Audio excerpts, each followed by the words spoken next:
আজি আমি উপস্থিত হৈছোঁহি যোৰহাট জিলাৰ লাডগড়স্থিত মেলেং গোহাঁইগাঁও অঞ্চলত।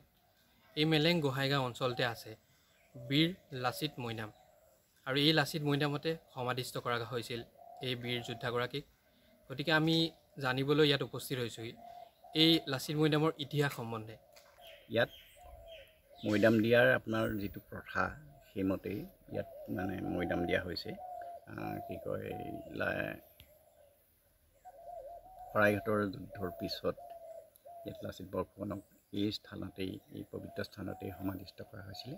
আৰু মৈদাম দিয়াৰ ক্ষেত্ৰত এটা কিছুমান প্ৰথা থাকে। এইখিনি যিসকল ডা ডাঙৰীয়া আছে তেওঁলোকক বিভিন্ন ঠাইত দিয়ে আৰু ৰজাঘৰৰ ৰজা পৰিয়ালৰ চৰাইদেউত মৈদাম দিয়াৰ ব্যৱস্থাটো আছে। ইয়াৰ ভিতৰত কাঠৰে এটা ঘৰ সাজি তাতে মৃতকক শুৱাই লৈ তাৰ ওপৰত মাটি দি ফিল আপ কৰা হয়, মাটি দি পেলাই ঢাকি দিয়া হয়।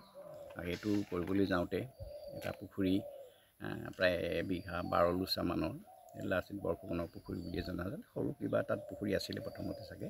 তাৰপিছত সেই তাৰ মাটিখিনি আনি এই মৈদামটোৰ ওপৰত ঢাকি দিয়া হৈছিলে।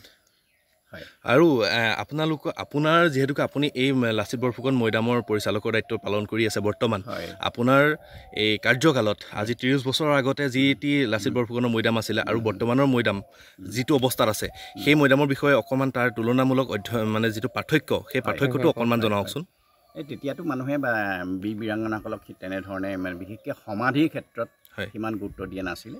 আমি স্থানীয় লোকে এই যুৱকসকল লগ লাগি পেলাই প্ৰথমতে বস্তুটো সংৰক্ষণৰ ব্যৱস্থাটো কৰিছিলোঁ। তাৰপিছত চৰকাৰে এই বৰ্তমান আহি চৰকাৰে ৱাল বা এই কেম্পাছটোতে বিভিন্নজনক সোঁৱৰিব লাগিব। মই ইয়ালৈ যিখিনি ভূমিদান কৰিলে আপুনি এইটোৰ বাদে গভৰ্ণমেণ্ট লেণ্ডটোৰ বাদে এই যিমানখিনি ষ্ট্ৰাকচাৰ হৈছে এইখিনি সকলোৰে ভূমিদান কৰিছে। গতিকে মই তেখেতসকলক আৰু কিছুমান ব্যক্তি ঢুকাইছে, কিছুমান আছে।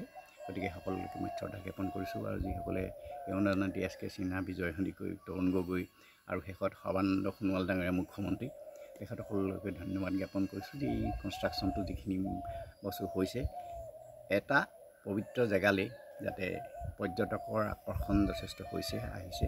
ইয়াত মানে লাওছ থাইলেণ্ডৰ পৰাও মানুহ আহিছে, ইয়ালৈ চাইনাৰ পৰা মানুহ আহিছে চাবৰ কাৰণে।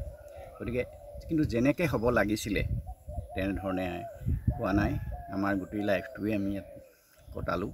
কিন্তু বৰ্তমান অলপমান ভাল লাগিছে এইটো কথা কাৰণে চৰকাৰে বস্তুটোৰ দায়িত্বটো লৈছে।